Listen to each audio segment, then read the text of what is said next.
You're good to go, Coach. Great. Well, thanks for having me. I appreciate it a great deal. I've been looking forward to this since the invite, so it's good to be on again. Thank you so much. We're going to get started with presentation I put together here at the Ohio Baseball Science Academy. We really focus on our athletes, where we start talking about being arm ready versus game ready, and most importantly, about continuing to be in game ready. And the hot topic for the last, yeah, I'd say 3 or 4 years has really been arm care, as we're figuring more and more about what it takes to maintain your athletic ability with your arm and keeping your arm ready, keeping yourself injury free, so to speak.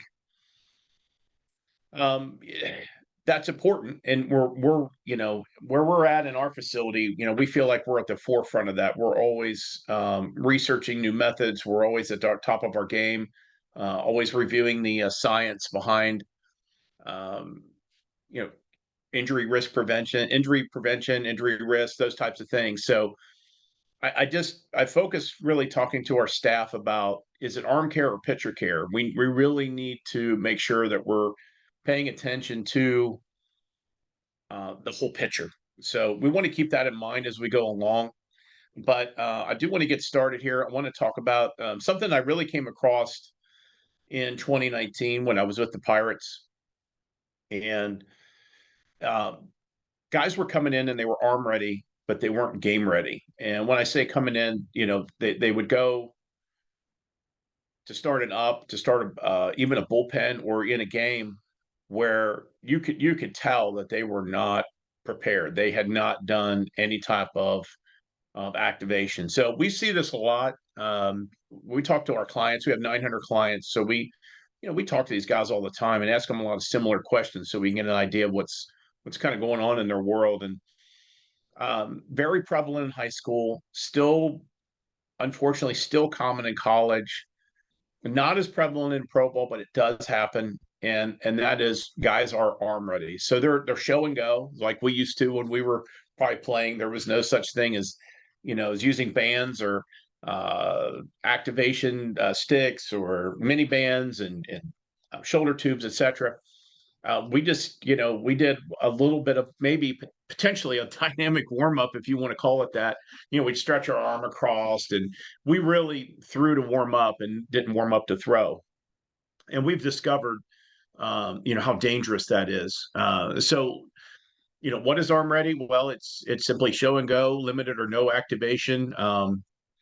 Taking a guy from center field and he gets, 8 warm-ups and well, he's ready. Or you ask a guy, hey, will you go in? Yeah, I'm good. Well, no, they're not. No, they're not. And the percentage of risk that entails is off the chart. I mean, you're asking for not only a higher risk of injury, but a serious decrease in performance efficiency. So my extended spring story on here is one of my favorites. And I was probably a couple months in with the Pirates, and myself and the assistant pitching coordinator, Tom Filer, is really honestly one of the best pitching guys in the business. I mean, just has the best bedside manner, but very patient man. We had asked one of our Latin guys, and I was thinking about today. I'm pretty sure it was Noel Toribio, but I probably have to call Files to confirm that. But in extended, so much of what you do is scripted, and we knew a guy was going to come in a certain inning, and we had reminded him that he was going to come in. So, we had said, "Hey, go warm up," and literally, it seems to this day, thinking about it, it seems like we said that he turned and was back within 30 seconds. It seemed that way. It was probably fewer than 3 minutes, but it seemed like it was that. And I went to say something to him, and Tom put his hand on me. He goes, "No, let it happen. It's important to just let this happen." I said, "Okay." And I was a little bewildered, but so we put him in the game, and he's getting just absolutely destroyed. Fastball's flat, breaking ball couldn't get it over. Nothing was working. Every swing was a hard hit ball. We were getting to the point where in spring you can roll innings. As they roll it, you're done. But Tom was not done yet because he hadn't thrown, believe it or not, he hadn't thrown a ton of pitches yet, but he was getting hit hard. I mean, everything he threw up there was, I mean, within one or two pitches was getting destroyed. And he finally got to the point where he was in that 20-ish pitch range. And then he started to look good. Sharper breaking ball, fastball had some life, etc. And when it was all said and done, he came off the mound and Tom had talked to him and basically had said to him, why didn't you warm up properly? Well, I'm good to go. It's warm outside. I'm good. I only need a couple of throws because you weren't ready. And he pointed out what we had saw that you got hit hard because you weren't game ready. You were arm ready. And that's always stuck with me. And it's something that we teach here. It's something I continue to teach in professional baseball. And when I do work with colleges, we talk about how important this is. And this can apply, honestly, to catchers. It can apply to shortstop, center field. It doesn't matter. But most specifically, pitchers, it does has the most impact. We want to make sure that these guys are truly good to go because it will impact your performance. Fortunately, he had been pitching for some time that spring, so his risk of injury was certainly lower than maybe somebody else. He's a grown man, but I appreciate Tom letting that happen to show me what the difference was between arm ready and game ready. The limitations of being arm ready, or your arm is simply not 100%. You're not going to perform well. There's a decrease in performance. Uh, Obviously, there's a lack of velocity typically, or sustainability. You might throw hard for 1 to 3 pitches, but you won't throw hard after that just because you just don't have it. You don't have the capacity. Your arm's truly not ready to go, and the stress that's being put on your arm and inducing hyper fatigue is just incredible. I have yet to see a guy, even after all these years, this is my 29th year in baseball. Now I look back at guys that are arm ready. I have yet to see a guy that's just able to come in and fill up the zone with his best stuff without warming up properly, without getting going, so to speak. And I think probably anybody that's listening to this or watching can probably look back and say the same thing. But one of the key factors is we want to keep the injury risk down, and there's probably nothing more dangerous than letting a guy go out and try to perform at a high level without being prepared, without being ready. I mean, just tonight, before I got here, Kentucky and Arkansas were warming up, and they're out shooting baskets 51 minutes before game time. I mean, can you imagine your point guard, your starting guard, and your guys going out there without stretching, cold, and then not having shot? I mean, I can't imagine what kind of poor performance that would be. Be balls clanking off the rim left and right, and potentially guys pulling their groin or hamstring trying to run up and down the court. So why would you do that with a pitcher? Why would you allow a guy to go out that has to repetitively, and now with a pitch clock even faster, have to perform at a high level, without preparing properly? So, how do we get game ready? That's what we're shooting for. How do we get to the point where we are ready to perform at our best? We're ready to move the needle forward. We're ready to test our limits. We're ready to win a game. And quite simply, the starting net is activating. It's probably been one of the biggest hot buttons the last couple of years for sure. I know, Alan Jaeger and his crew for quite some time with J Bands have really been trying to, you know, more or less force this on people to say, hey, you need to be doing something before you get moving. But for us, it's taking the time and stop making excuses. It's one of the things that we get feedback from our players is their high school coaches. We don't have time for that. That's unbelievable at this point in the game where enough people know about arm care and the proper way to go about this. It's almost astonishing to hear that anymore, but it still happens. And it does actually happen in college too. And we need to stop making excuses. Allow these guys to get ready. They have to have some type of program to get their body ready to perform. And doing so, you need to get moving. Now, you may not always have opportunity to roll out and do things like that before, a relief appearance, or although there are quicker ways to get a reliever going, but certainly a starter needs to be afforded time to get his body moving. A dynamic warm up, a rollout, but certainly starting with the bands, our new mini bands that we've been using from Oats and Tap are phenomenal. The shoulder tubes and get the legs going.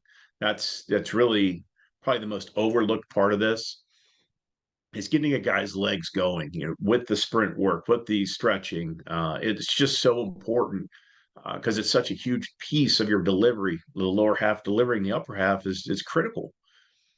Get moving, get the body functioning properly before you start pressing it to its limits. One thing that we've seen too is talking to guys that they don't really have a routine. They don't know what to do, and we tell guys in here, and I've told guys, for many times over the years, I don't blame you for what you don't know. If somebody didn't teach you something, if you don't know, that's not your fault to a large degree, especially if they're in high school.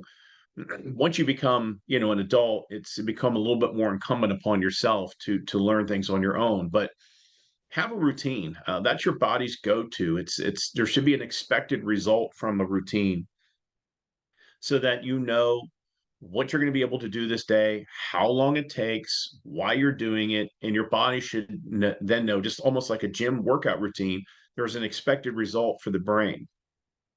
One of the things I hit on earlier is, we warm up to throw, not throw to warm up. That's probably something that everyone should have etched in stone or on a banner, above their clubhouse. We want to warm up properly to start throwing so we can become more efficient and have higher levels of peak performance. And I would also say perfect your process. With a routine, any routine that you start on day one should look a little bit different on day, 120 or 180, or depending on how long your season is. You should always be able to perfect your routine and your process based on how you feel, what's working for you. Are you willing to try some new things? Soft tissue feedback is the best feedback that you can get. Self feedback is the best as well. Your body. I can't jump into your mind and know exactly how you feel, but if you're a little tight in this area and a little weak in this area, that I don't. I'm relying on you to tell me that, but inherently I can't know those things. So getting your routine to a point where you're addressing all of those issues is really it's paramount, and it will make you stronger down the road, especially in a longer season when you're expected to make 12, 15, 18, 20 starts or 25, 30 relief appearances. You need to know how to get your body ready, and having a routine is really the crux of that. One of the things we found out with a lack of routine is guys don't know how to even get hot in the pen. So let's say they've activated, which we surely hope they do.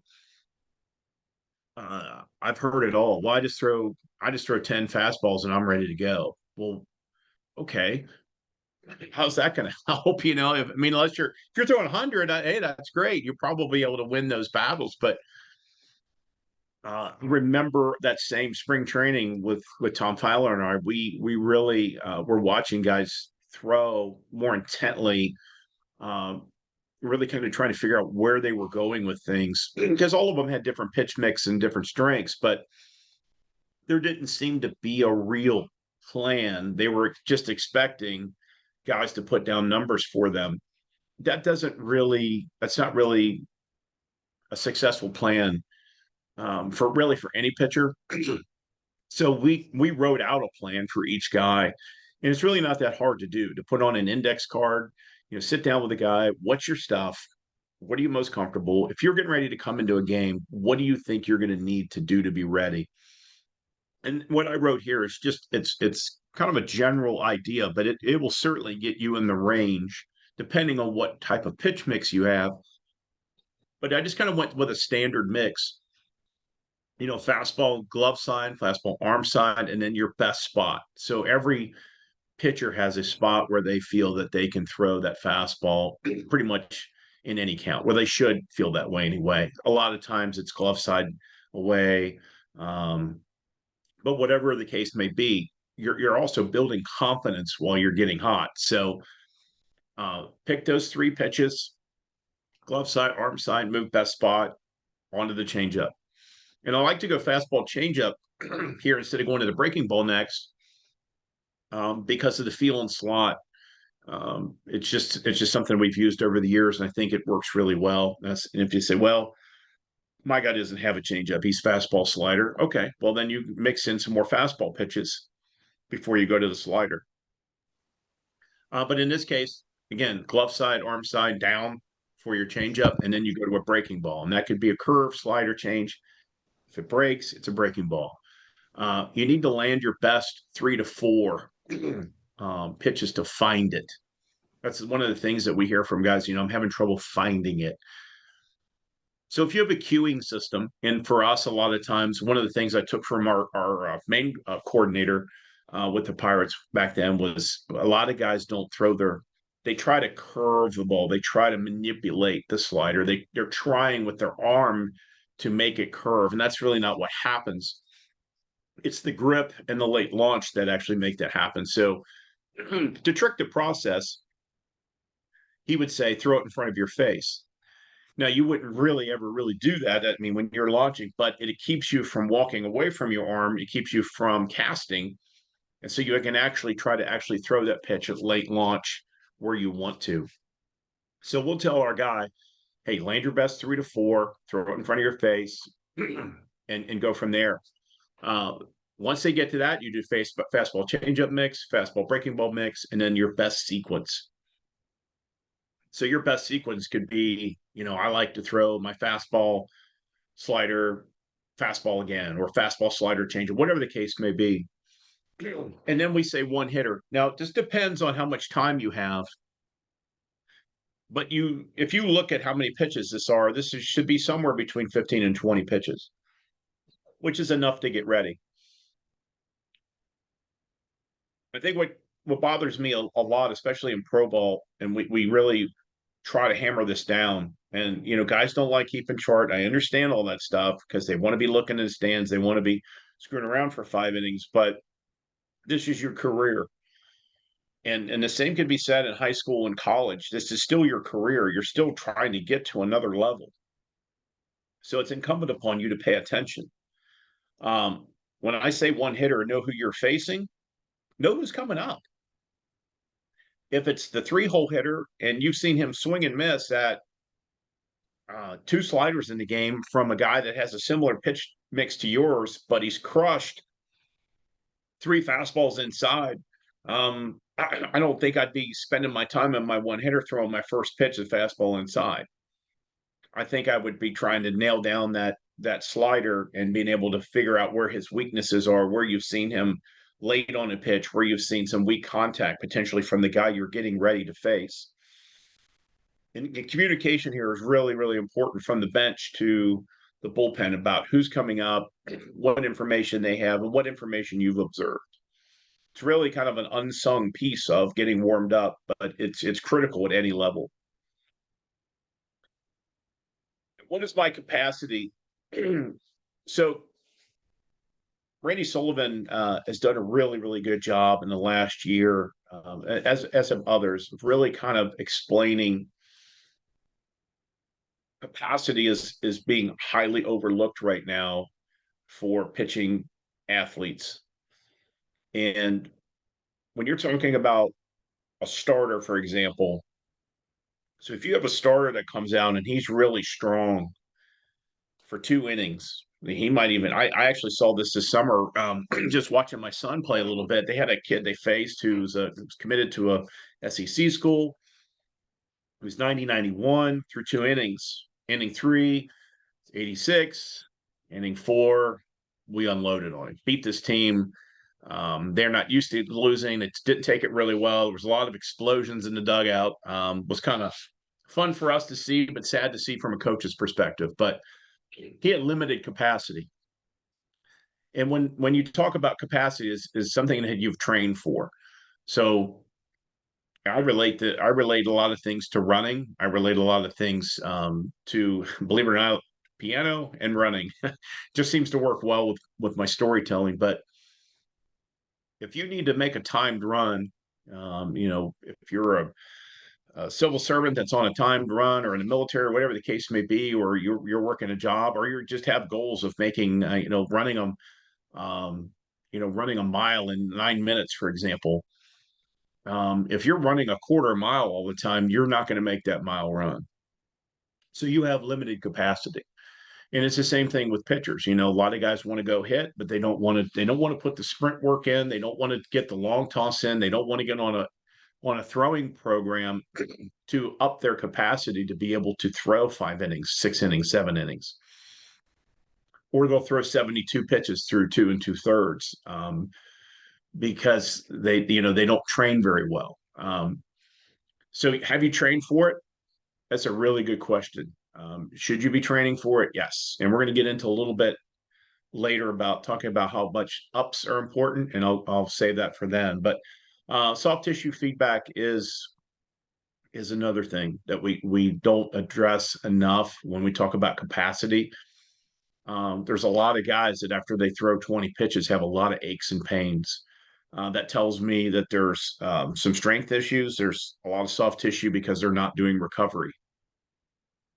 Something that we see here with a lot of new clients. They come in with a lot of soft tissue issues. They're referred by orthopedists and sports medicine places around Cincinnati area. And we get the reports and we understand, and they've been doing some rehab, but they're just either they haven't communicated in the past, or they just didn't really prepare themselves to be able to handle stress. I mean, that's what this is really kind of all about, getting our body prepared to handle the stress of pitching. And it is very stressful from nose to toes. It's very stressful, and you have to prepare your body to perform. So the soft tissue feedback will tell you a lot about where your deficiencies are. We get kids that come in and they look great. I mean, they're 15, 16 years old, and they're getting some muscles and stuff. But up front they look great, and behind they've got wing scaps because they've only focused on their 3 or 4 favorite exercises in the weight room. And then they tell you, well, I'm in the weight room, I'm doing what I'm supposed to. Not really. So let the soft tissue guide you on what you need to be doing, where pain management can occur, and how that should be changing your workout routine to improve your capacity. We talked about the maintaining of velocity. We see a lot of guys that cannot. It's because they don't train well and they don't recover well. And how quickly do you fatigue? Same thing. If you don't do proper recovery, you're not going to recover enough to ward off fatigue in the future. Same thing as a runner. If you don't recover, you're never going to be able to make these runs. You're going to be really hard going from a quarter mile to half mile, 3/4 of a mile to a mile.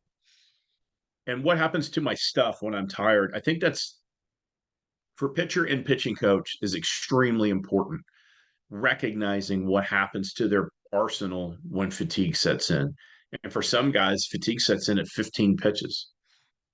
Other guys, you got starters that their stuff starts to change about 45, 50 pitches. And then at 70 pitches, all they have is their fastball left. That's where a deep dive is a little bit necessary, not only in their capacity and their training to be able to do that, but the team needs to know what should be called there. If you got a guy that's really, really tired, his arm is really lagging behind, there's no reason to call a breaking ball. He's going to throw it behind the hitter or hit somebody. And I see that, and I'm sure everybody here has seen that a number of times. You go, gosh, man, it's unbelievable. I mean, we had him 0-2 and hit him square in the back with a curveball. Well, he was never going to get that over. At best, he would have bounced it, but very likely, because of the fatigue and the body's ability to keep its timing and throughout the kinetic chain, he's not going to be able to deliver that pitch very well. So you need to know what happens to your stuff, because you may have to get your team through that inning, and being able to make adjustments is critical. And this is where you need to know what you can do with your stuff. I remember Greg Maddux talking about throwing his fastball as his changeup at times. And I thought, what was he talking about? He had a really good changeup, but he had many different speeds of his fastball, knowing what the pitches would do. Throwing it a little harder didn't break as much, but throwing it a little softer made it break more. And he knew that. And he would just stay with his two seamer and not have to throw other pitches. Granted, Greg Maddux is a Hall of Famer. I understand that. But that method, in theory, can be applied to anybody. If you're throwing 86, 87, but you can get an 80, 81 mile an hour two seamer over and spot it where you want it, that's just as effective. I mean, that's a fastball thrown as a changeup there. So know what's going to happen to your stuff when you get tired. In game ready. It's one of my favorite subjects, probably talked about the least. What do we do in game to stay ready? Now, this is really, I'm going to kind of give it as a general, but I love this picture that I chose here because that's what a lot of pitchers look like in between innings. Um, they have a process. They unwind for a second. I think even as a pitching coach, we learn, and I've had to over the years really learn my guys and know when I can approach them and what I need to be talking to them about. Certainly with veteran guys, there's really not a lot of conversation that has to be had other than checking in with them. Young guys need a little bit more prodding because they need to learn to communicate with you. They need to learn a lot more about themselves, and they're more of an unsure product, an unfinished product. So it does require a lot more coach help, so to speak.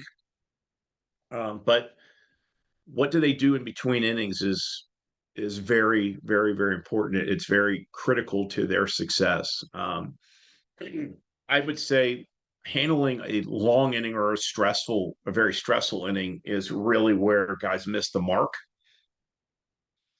Um, the long innings, we like them when we're scoring 6 runs.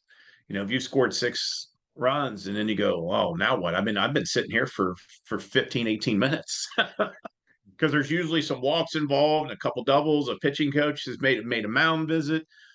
They may even had a pitching change. All that stuff takes time. And you're just sitting there and your body's getting into a state where you've now not performed. And believe it or not, there's a lot of things that go on chemically in your brain about whether you're getting ready to compete or not compete. And it has to stay ready in a ready state to compete. Otherwise, it starts going into the process of recovery. And that's not what we want at all. We want it to stay ready. Managing stressful innings, those 25, 30 pitch innings. We're going to talk a little bit more about that in a minute, but you have to be able to manage your body in that situation. And you have to be able to overcome that mentally, which is just as important. And what is an up and why do they count? We're also going to cover a little bit about the stopwatch with Wes Johnson, and communication is key. But I want to move into some things that we do to stay ready in between innings when we've had those long innings or stressful innings.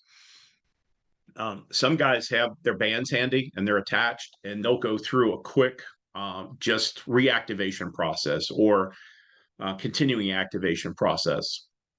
A lot of our guys will use the mini bands, the yellow or the green, and they go through some different exercises that continue to keep the scap, trap, deltoids, pecs activated so that they're not reliant upon an umpire hurrying them up through their warm-ups to get ready to go.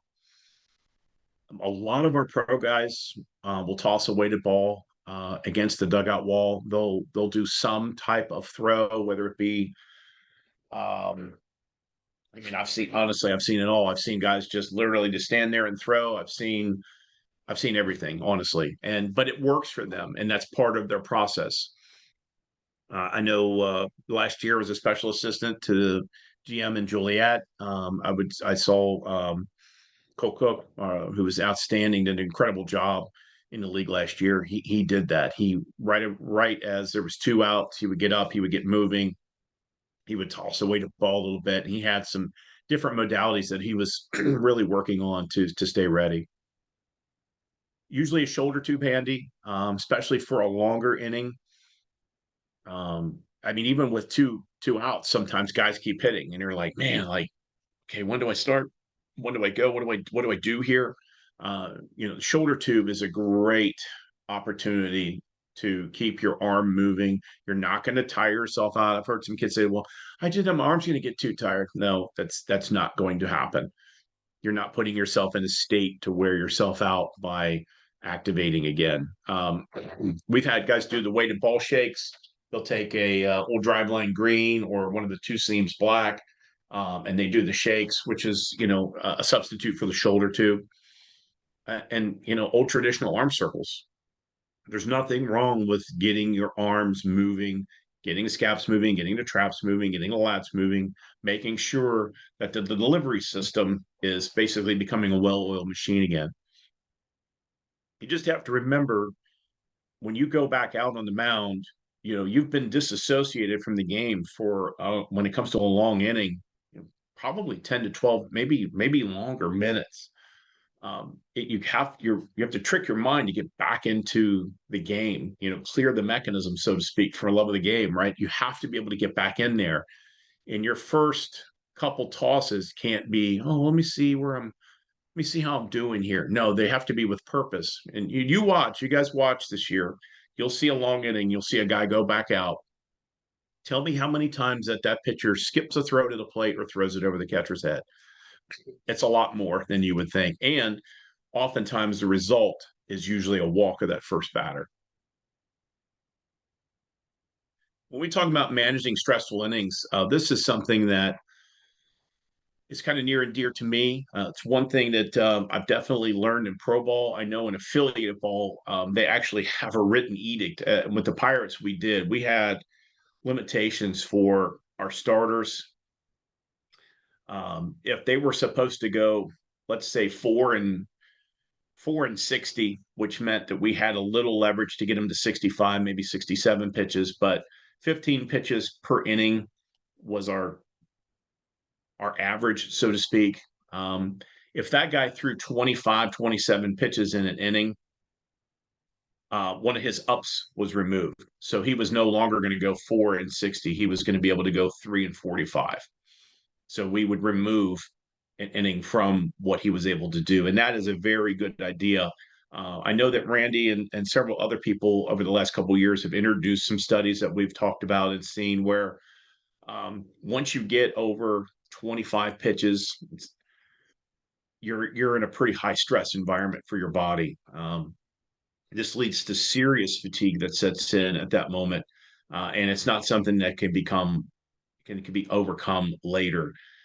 Very few guys can overcome that. I mean, we're talking about premier athletes that the Verlanders of the world, the Scherzers, even though he himself got really hurt this year trying to overcome some serious fatigue problems. So I mean, certainly not going to get this out of a college or a high school guy. You've got to be very careful about these high stress innings. After the 20th pitch, each pitch up until 30 equals 1.5 pitches, and after 30, it's 2 to 1. A 35 pitch inning uh, equals 45 pitchers or more. You're really getting into again a higher stress environment here. So don't, guys. I've heard this stuff where they go, well, they said he could go 60 pitches today. Well, he went 40 in the first. There's no reason to have him go out in the second inning. I have seen it in pro ball one time from a guy that was supposed to be a pitching guru as a manager, who was fired after that season. Thank God.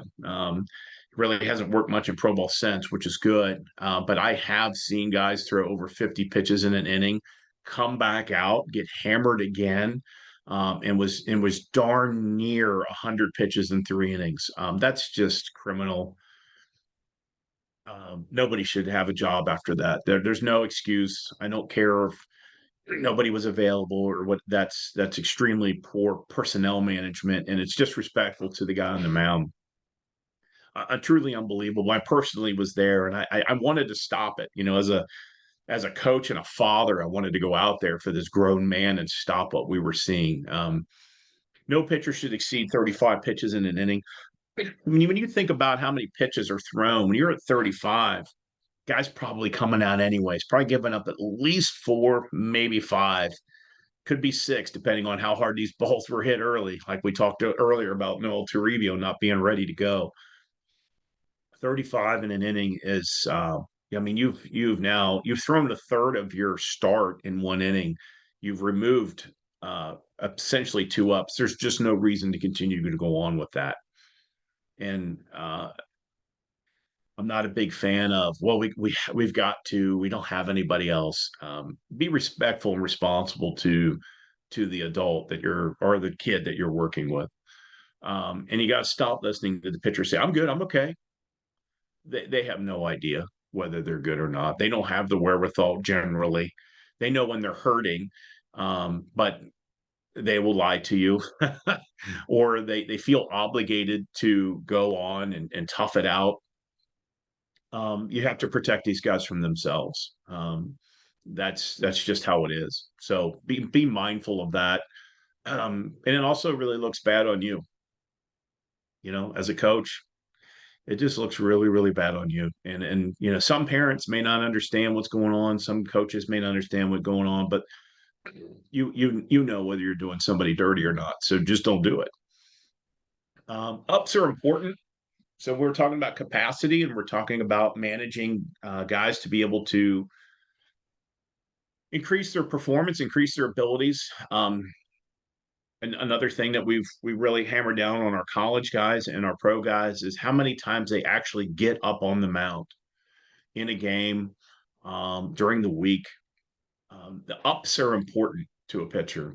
They clear a mental hurdle every time they go up there, which is it's really critical. I mean, if you're training to be a starter, and you started out in spring training, you got your first three ups, and then the next week you got to four, next to five. Those are all steps for a pitcher to be able to clear himself mentally that, hey, I got this, I'm good, I got through five today, I got through six today, I got through seven today. Those ups are critical for a guy. And the physical conditioning of it is, can I finish what I started? Last year with the pitch clock, can't even begin to tell you the number of guys that we saw that are veterans. These are guys that can go 6 and 7, a minimum of five, of course, but guys that routinely are going deep into games, for sure six, probably getting an up in a seventh, who were exhausted by the fourth because the pitch clock really sped up their process. They did not have the time between pitches to catch an extra breath and get their body reset. So their sprint work had to increase significantly between starts to get them to a point where they could perform better, where they could stay in these games and perform at their normal ability, what you would normally see on the back of their bubblegum card. And in each up is also a capacity increase, as we discussed, and it's a test of yourself to find out whether you can make it or not. But you need to know how your stuff plays, your first up versus your third up versus your fifth up. Now, how this performance relates to relievers is how many. I'm not big on relievers throwing back to back days until they're honestly, mostly guys shouldn't be doing that until they're in double A, but I know it's not always just that easy. However, you get to go, well, he only threw six pitches. Well, he only threw six pitches in the game, but he threw 26 in the bullpen. So don't make an excuse for yourself. Know what these guys can do. But I think having a guy up a maximum of, and I say up, I mean on the mound in the game 3 times in 5 days is probably the maximum before giving them 2 days off, just to try to keep them healthy. But they need to know how their stuff plays. Relievers do, because usually on day two, even if they're back to back, it's typically, and we're not talking about big leaguers here, we're talking about high school guys, little league, high school guys, even college guys. Most guys' stuff second day on back to back is really not that good typically. There's always outliers. There's always a special guy. I understand that, but we're talking about the general public here. But you need to know how your stuff is different from outing to outing. And this can determine your career outlook. If you're a guy that has low capacity and you look great through two, but you can't make it 3, 4, and 5, well, guess what? You're a reliever. and that's okay. Relievers make money too. I just had this conversation with a guy yesterday who's in between in his career, and he's had good numbers both ways. But he's a really big guy. He's in good shape. He throws really hard. He's got really good stuff, and they're trying to figure out whether he is a starter reliever. And I understand that starters can get paid more money, but relievers make pretty good money too. And if you're really good at it, you might have a little bit longer career out of it at the end of the day. So just keep that in mind that everybody has a role in the team, and if we need you for an inning or 2 innings, it's just as valuable as the guy that gets us five sometimes. The stopwatch. I took this completely from Wes Johnson. I've known Wes for several years. First heard about this when I was down at the Texas Baseball Ranch when it was at the Lone Star Convention Center, not even at the ranch. Wes starts a stopwatch as soon as the pitcher's feet hit the dugout steps. Now, his timing on when they should be doing something to reactivate or get moving is obviously different in college than maybe in high school or even when he was with the Twins as a major league pitching coach. But he did have that stopwatch going, and a lot of times it's right around that 4 to 5 minute mark that they need to be moving. They need to be doing something. They need to it's okay to sit down for a little bit and have a towel over your head and really kind of think about, okay, here's what I did. Here's where I'm at. I feel good. My breaking ball's good. I need to get a feel for my changeup, working that outing out. But at some time, the towel has to come off and you have to re-engage. And you need to get your body moving, as we discussed before. So having that stopwatch is critical. But also being mindful that sometimes there's quick innings. I mean, there's nothing worse than you go out and you do your great job and you have a 7 pitch inning and your first two hitters in the lineup have flown out to center field on the first pitch and you barely even had time to get your water down. You're like, hey guys, can you give me a second? And the manager's telling the third hitter of, hey, you need to take a pitch or two. Like our guy hasn't even sat down yet. So we need to be mindful of telling our guys, hey, here's what's happening. Like, pay attention a little bit because a lot of times pitchers come in and they're getting in their own world unless they're hitting, which is a whole other thing that we haven't really discussed. Are they hitting? Sometimes you just have to shut off pitching and you have to, you're in high school and you got to hit. You're the pitcher / DH. You've got to roll and you're up first. Those things have to be factored into the equation of how somebody's doing and how much stress they're under and how they recover. The long inning, you gotta get somebody moving after 4 or 5 minutes, as we discussed earlier. There's many ways to do that: shoulder tube, balls, mini bands, whatever the case may be, arm circles. If you're lucky enough to have a tunnel, I have seen guys after extremely long innings go out and toss in the bullpen off to the side. I'm not opposed to that. We try not to do that at upper levels. I don't exactly know why because I'm not against it, but we just don't see it very, very often when guys get to do that. Maybe because a lot of the games that are on TV, a lot of those places actually have a tunnel for a guy to go back and do that. But and rain is a huge, huge thing, and we just don't talk about enough. I had a lot of experience when I was with the Pirates with this in Bristol. It rained a lot, and we had guidelines. Certainly after 30 minutes, no starter was allowed to go back out. But we also knew we had some guys that probably couldn't do it after 20 minutes. And it's just things that you learn about your staff and learn about your guys. Learn to communicate with them and know what they're capable of. And my piece here on communication, and it is a two-way street. Know your pitchers and his motivations. And I put on here in little letters, pitchers lie, because they do. I've told many vets, I mean, if I had $1 for every time a pitcher's lied to me, I'd be living in Turks and Caicos by now. But know your guys. I've had coaches say, "Oh, I know my guys." Well, it's funny. I talk to them; they don't know you. So make it a two-way street. Get to know why your guys are out here, why they compete, why they may put them in a situation to lie to you. I'm good.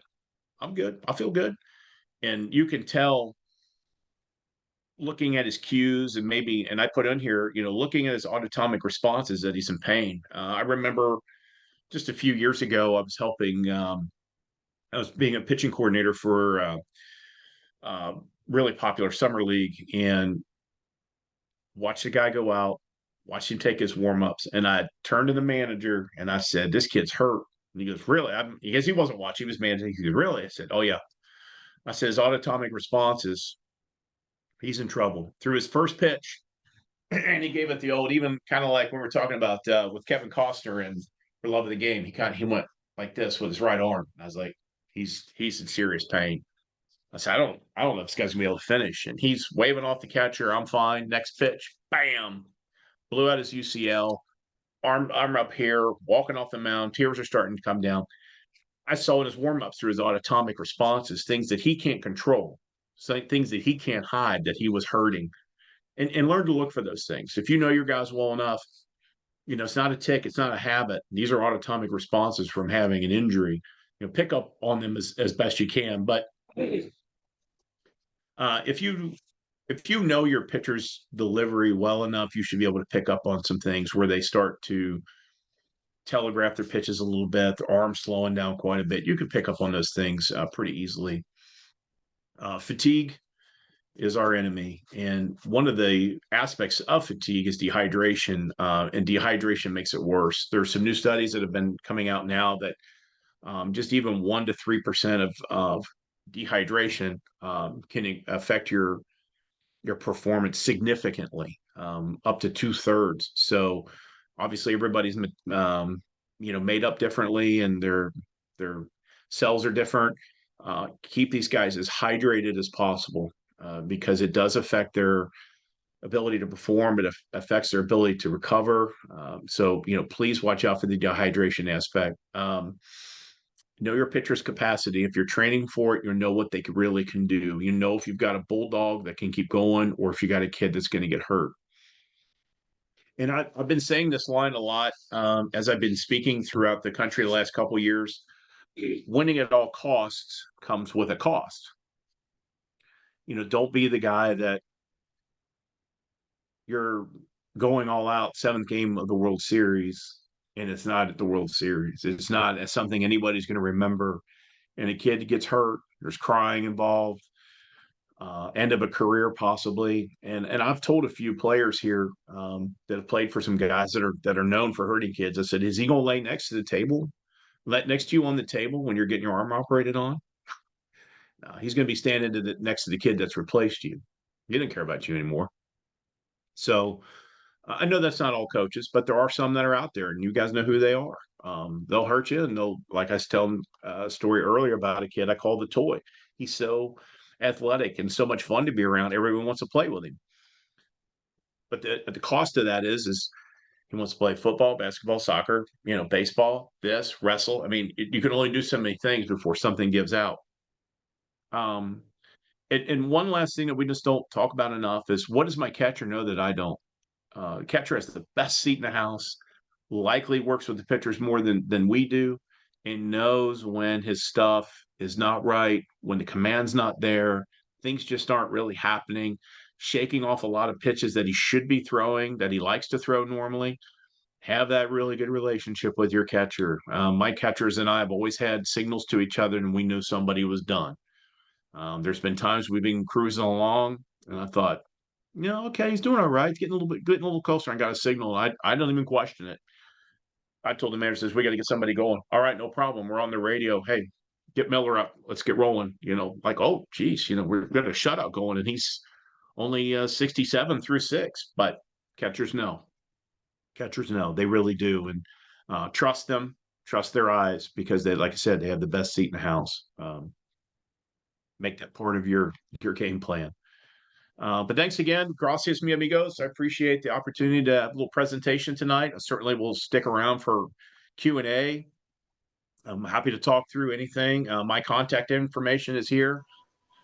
Please feel free to reach out to me. You call me, text me, email me. I'm on Twitter and Instagram. Love to talk baseball. You don't have to twist my arm to talk about pitching or anything that we do here, anything that we can video to help you. We're more than happy to do that. But thank you for all your attention tonight, and I'm available for questions. Coach, I've got a question. this is the off season, especially with high school kids. What would you think would be the max amount of pitches a kid should be throwing during a bullpen session? Um, Not just in a session, but like straight. Should it be no more than what'd you put 35? So 30 pitches would be the max you Yeah. want to throw before like a break. So the little subjective because we don't know how much they've been throwing before or how long they've been throwing. Like, so here, a vast majority of our guys have been on a throwing program that has led them to the mound where they're actually getting ready for tryouts, which starts in 3 weeks. So a lot of our guys are throwing bullpens.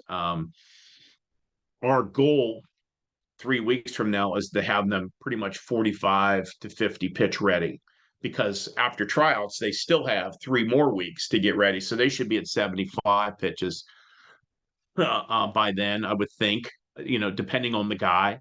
I don't like seeing guys come out 100, 110 pitches first start in high school season. Very few guys can really accept that stress. How many pitches straight? We have a policy here. Um, for the most part, everybody that's 17 and under, they don't throw more than 20. I mean, why would you need to? Some of our older guys will let them throw 25. The cutoff's 25. We had a pro guy in yesterday. Great guy. He's going to pitch for the Braves this year in the big leagues. And I had to stop him. I was like, how many you're at? He's like, I don't know. I just throw. No. No, because if we had let him go, he would have thrown our entire bucket. And we had 52 balls in that bucket. We cannot allow that to happen. He was in a zone. He was just, so it's our job to, hey, he had thrown, I think it was 26 or 27, which is really, again, he's a man. So we let him go a little bit further than we would, but we stopped him there. Say, hey, you've thrown this many pitches, you probably just gave up 2 runs. So, like, let's stop, regroup, take a few minutes, and that's another thing we do here. We don't. A lot of guys is they take a minute and they want to get back up. No, simulate an inning. Simulating an inning, it's important. Your teammates are out here trying to score runs for you. Take a break for a second, 4 or 5 minutes, whatever it might be. So yeah, that's a really good question. How many straight? Probably not more than 20. But let me bring something else up real quick. Something that I've done my last couple years in pro ball is we don't just script 12 to 15 every time because that's not reality. So sometimes we script 7 and then we'll do 13 and then we'll go 11 and then we go 9 and then we'll go 6 and then we'll go 16. Does that make sense? Because that's reality. And that's where we talked about the ups. Getting up each time and doing something a little bit different like that really helps you significantly. So if it was just as simple as throwing 12, 15 every time, I mean, hell, we'd throw no hitters all the time and shut out everybody. So keep that in mind. Another question I got. I've got a former player he was gone to college as a PO, and now he's getting Tommy John, which is unfortunate. But one of the bright things that he has done his research on is that occasionally kids do or people do come out throwing harder because of the rehab and the strength and the mobility and basically like rebuilding a foundation. Thoughts on how common that is, and just kind of your thoughts on that post Tommy John and what to expect. Seriously common. And for the reasons you pointed out, they're taking care of themselves like they've never taken care of themselves before. They were forced into an environment where they're activating, they're getting stronger, they're getting functionally stronger, they're probably working on mobility, which they hadn't before. We get a lot of clients here who we've not met prior to their Tommy John. We wished we had, but we meet them post surgery. We take a look at their old video. We see a lot of maybe mechanical things that were going on, but we see a lot of functional weakness. We see things that are, or they weren't activating, or they just threw. Hey, my coach told me 3 minutes before the game, the other kid didn't show up. I'm starting, and he goes out and throws 104 pitches, and the next day he wakes up, man, his arms are really hurting. All the while telling him that he was good to go in the 6th and 7th. So yeah, that happens a lot where guys are coming back stronger because they're actually probably for the first time getting on a real strength program, a real mobility program, and a proper throwing program to accelerate that development. Interesting. Another question I have, I was writing not just notes but questions, so I knew you'd do a question session at the end. How Yeah, can you tell when someone is game ready? Like in terms of like pitchers, like how can you tell like just because they've gone through something that they're actually truly ready for the game? great question. And I think if you know your staff, you'll know their stuff. And you can usually tell in the sharpness of their stuff and their ability to hit their spots and location. Now, you can be fooled by that. Sometimes guys are just damn good athletes and they get out there and they do whatever they want. But um, if you get to know your guys over time, and going back to Noel Toribio,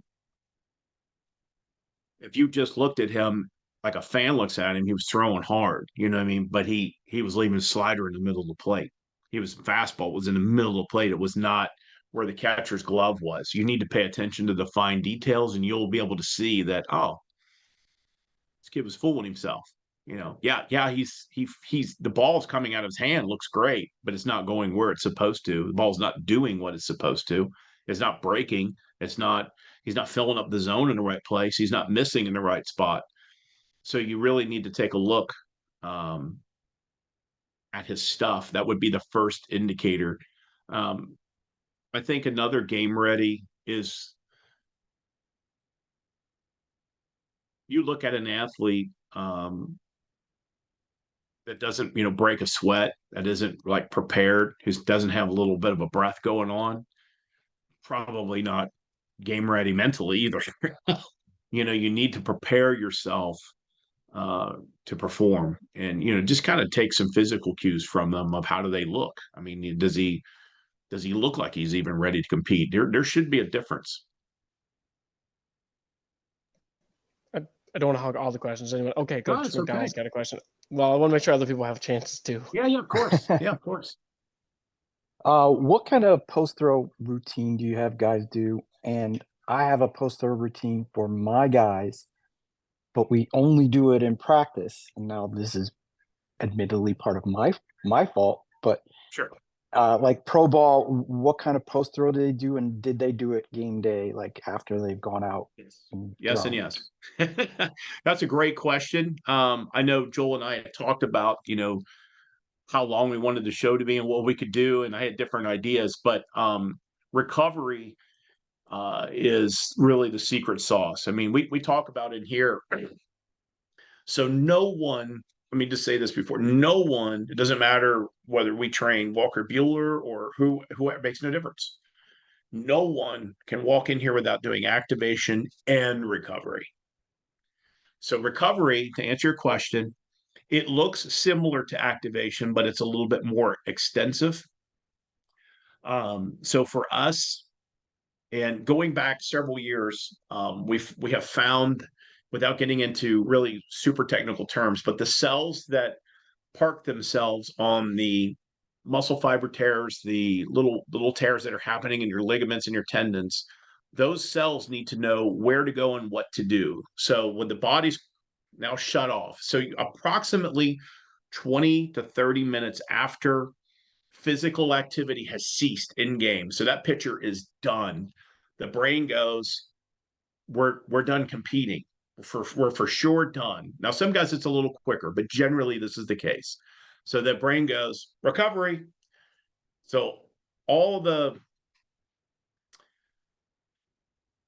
everything that's working in your body to let your brain know I need help is sending messages. So now you're getting new blood, you're getting new cells and oxygen to these little places on your body, your elbow, your shoulder, wherever it may be. All the muscle fibers that have little tiny tears in them, they're all calling for it. The best way to get that recovered is to actually reenact somehow what I'm going to say injured, but really kind of broke you down in the first place. And the best thing with what we do with recovery is we kind of, with our process, we kind of re engineer that. So we go to the bands, we go to the mini bands, we're reactivating, but telling in a recovery process those cells, hey, these strands go this way, make a strand that looks this way. This cell looks like this, make a cell that looks like this to recover it. Um, I love the upward tosses. We love the rebounders. We love the shoulder tube action. Um, I mean, honestly, a good recovery should take 7 to 10 or 12 minutes. It shouldn't be, I'm going to do my favorite 3 or 4 J-band exercises and I'm going home. So for us, we do a different set of J-bands. We do mini bands. We do shoulder tube. We have weighted balls that we use for recovery. We're not throwing them per se. We're doing upward tosses. We're doing rebounders.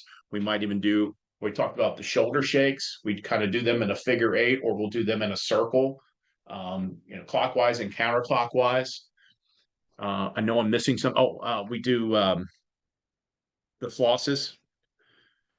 So we have the bands that you wrap around. I can't think of all of a sudden, I can't think of the name of, but we have them all over the place, which helps significantly.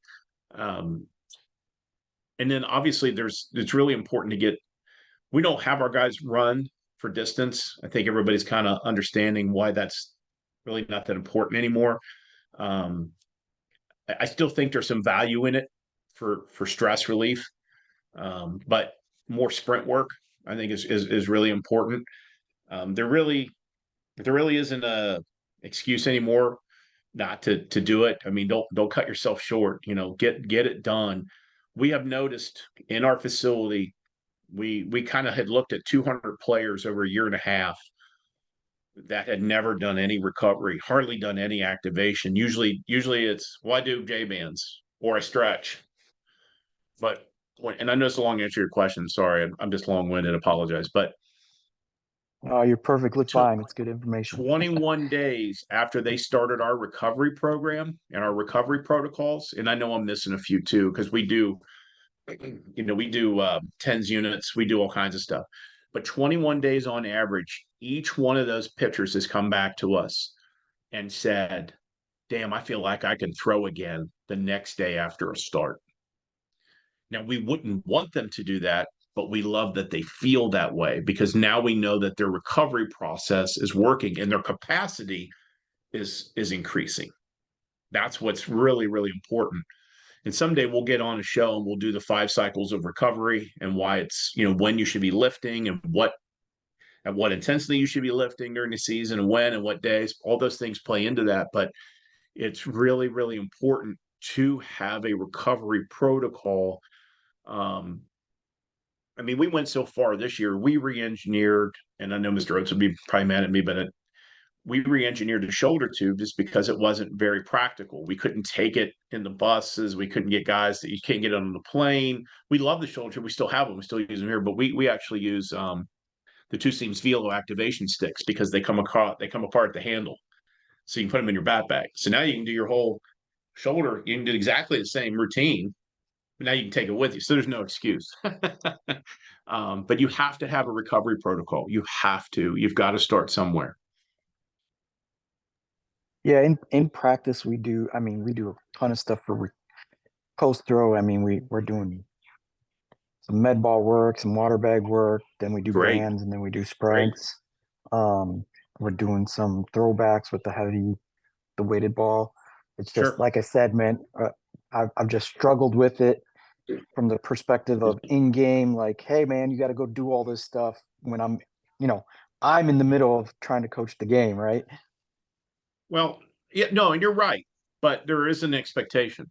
So, I mean, obviously, you've probably got a lot of two-way guys too, right? So it's hard to tell a guy that's getting ready to go out and play right field after he pitched to do recovery. But again, like I said earlier, is let the brain settle down and know that it's no longer doing physical activity. Make the time before you guys huddle up after the game to get recovery done. It's 10 minutes, 12 minutes. It's not a half an hour. It's not 45 minutes. At the big league level, it's 30, 40 minutes, but you have a team of people that are taking you on and taking you through this journey. And, we're just trying to get you started into an arena where your body can actually start expecting recovery and then actually having the cellular process of recovery. I have faith in you. I've got a question for you. So you talk about all this arm care and recovery stuff, which is great. Would you also, and I'm assuming you're going to be like, well, no, duh. how much recovery post game care should position players do? But there should be some for sure. I mean, they're out there. It's a little bit different. Okay. So um catchers should be doing pitchers recovery because they throw as much as a pitcher does. Maybe not the same intensity, but they're moving their arm as much as anybody. I mean, I caught for years and years and was also a closer. Um, I loved closing, but I didn't like catching the next day because I caught so much and closed with higher intensity. My arm was always sore, always, always. But we didn't have any of this. There was no such, there was no such thing as what we do. I'm 49 years old. We didn't have anything. So your position players, a lot of them think recovery, they think ice bath, they think sleep, which is extremely important in recovery. But think about how much they're standing on their legs, their ankles, their calves, their knees, their hamstrings, their quads, right? Their hips are getting tight. I mean, you make me stand for the better part of an hour and 50 minutes of a 3 hour game, my legs are going to hurt. But then you're asking me to go first to third or try to dog out a triple and you wonder why guys pull up. There's no process for them. There isn't. They just sit down and they go home. So there it's a little bit different. I think honestly, I think there's really no excuse that the whole team couldn't do bands, mini bands, and some type of shoulder tube, weight shake, whatever the case may be, to get the recovery process started for everyone. I think there'd be a benefit to that. It's just not popular. It's just nobody's making anybody do it. That's the difference. All right, I've got two more questions for you, and I think they're both fun. That it'll both of them I think will blow your mind, at least in terms of answering it. One is, and I had Fred Corral on a Zoom call long, long, long ago, and he brought up this point. He says that he doesn't believe that hitters can read spin. Honestly, doesn't believe it, or at least he brings up the theory of it. And here's his reasoning: if hitters can see spin and adjust to it, then why do catchers need to know what the pitcher's throwing? Because then they should just be able to catch it, just like a hitter should just be able to hit it. So therefore, can a hitter actually read spin? Because if they can, then why does the catcher need to give signs and not just catch what's thrown at him? I understand what Fred's saying, and I've met Fred many times. You see him at Palooza and respect that. It has a lot to do with expectation. A catcher is expecting something different than a hitter. How you go about receiving a ball as a catcher is different than hitting to a spot with a bat. So I would say that we now know through science, there's been some definitive things happen in the last couple of years that you can see two sides of a baseball, not opposite, but you can see that usually the two closest sides of the ball with spin. So you can read something of that. I can tell you, as I remember as a hitter, that I could see the spin on a curveball. I destroyed curveballs, and I could see the bump. I could see the spin. I could see. I would never forget reading Ted Williams' book and talking about looking and Tony Gwynn, and I've heard him talk. I've had a number of guys, Mike Schmidt, seeing the dot on the slider. So yeah, you can. How long you can see it is different because you've probably seen all the images, which we know that you can see to a certain point, and then you're swinging to that point because your eyes are fixed here, but the ball is behind you. So there is a little bit of merit what he says there, but I think now through eye tracking technology, we now know what you can track and what you can see to how many feet, probably up to 48, 50 feet, probably have a good read. I mean, I can tell you today, I'll give you an example. I can go down, I just did this. I can go down, stand next to the catcher, watch one of our big league guys throw, and I don't know what he's not signaling. I'm not looking at signs, and I can tell you at 45 feet what he's throwing. I can see, and I granted I have excellent vision, but I can see the seams are different on the changeup than the fastball. I can see that. I know I can. I just did it today. And I would say changeup, yep.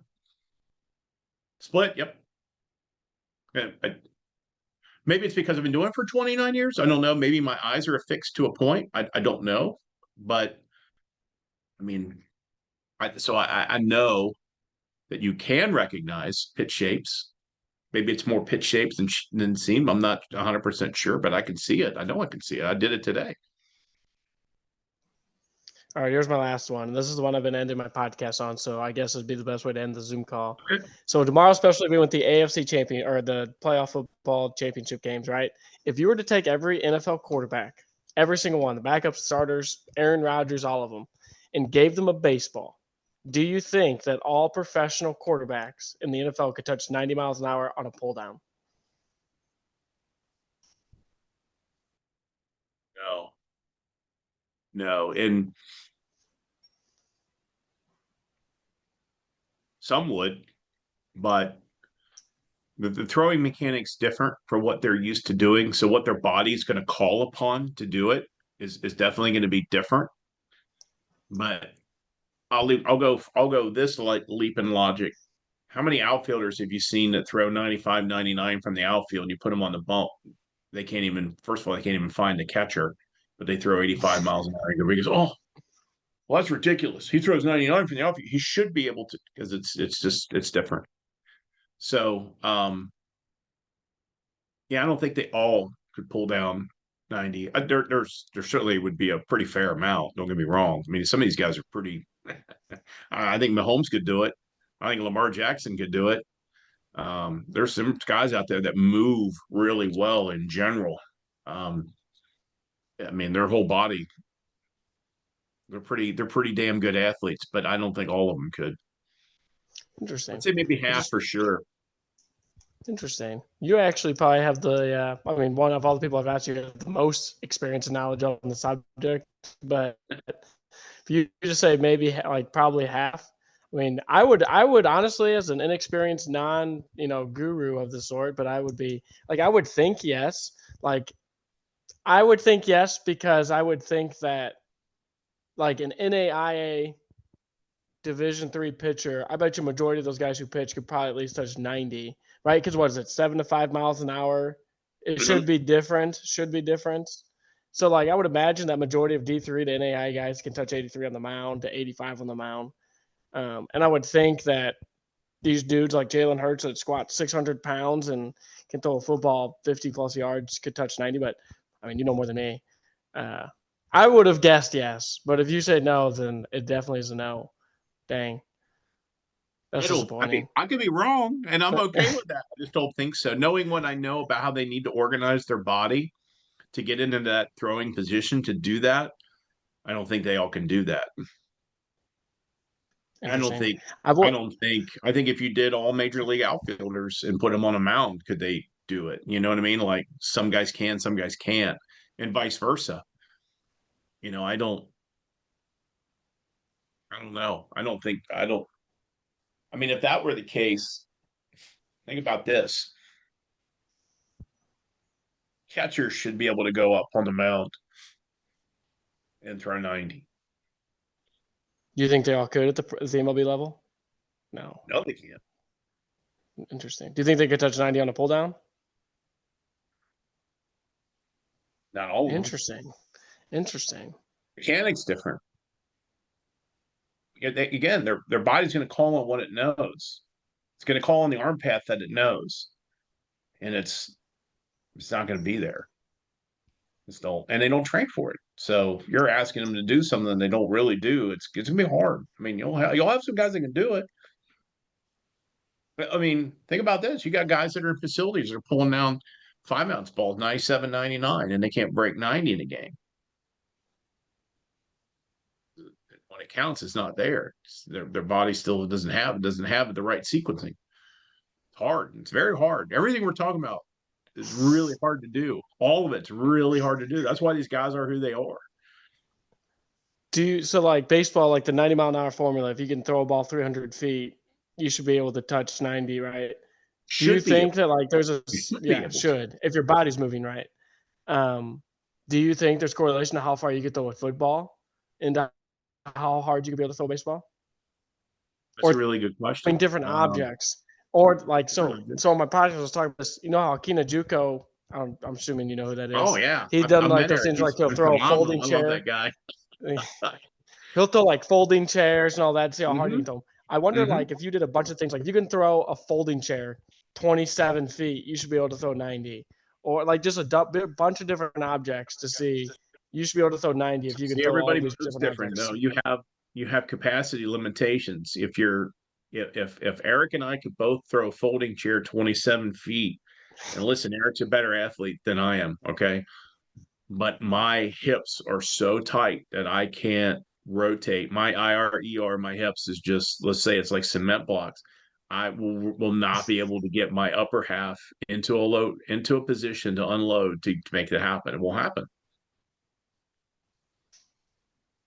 It just won't. I mean, that's then that's why I think it's so like really cool, like what he does. I mean, I love watching stuff. I got to see him throw at Drivelands Pro Day a few years ago, and it was awesome. And all these things are really hard to do. He was training to do that, and it was still hard for him to do. Think about that. And he's as Sure. dedicated as anybody was at getting after that. I mean, he documented it. Think about how hard that is to do. And he had prior experience with it. This Yeah, wasn't his you're first right. baseball, right? He had prior experience with it and had the right people helping him. He had one of the best people in the business doing his programming, and he got there. But man, his journey was rough to get there. And, You're and that's absolutely what you got to right. give the guy a lot of credit. I mean, eventually, I think he ended up hurting his arm eventually, right? But Yeah, you um, like do like a 30-pound kettlebell or something. good luck with that. Yeah. Well, Coach, thank you so much, especially taking some time tonight. I No recorded problem. it as you know, and then I'll post up on YouTube so all the other people can be, Right. enamored by your wisdom. Yeah.